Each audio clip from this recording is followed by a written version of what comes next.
कहते साहब कि भावना में अगर भाव ना हो तो भावना बेकार है, और भावना में यदि भाव आ जाए तो भाव से बेड़ा पार है।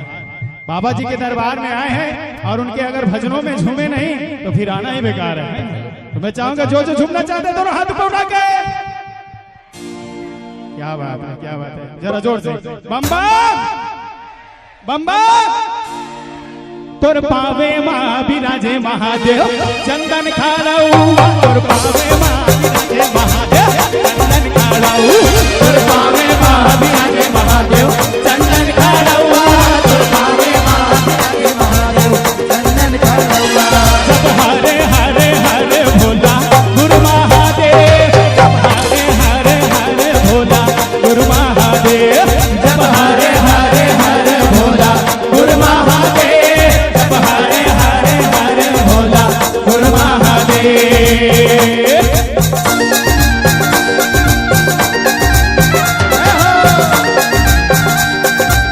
बोलो शंकर भगवान की।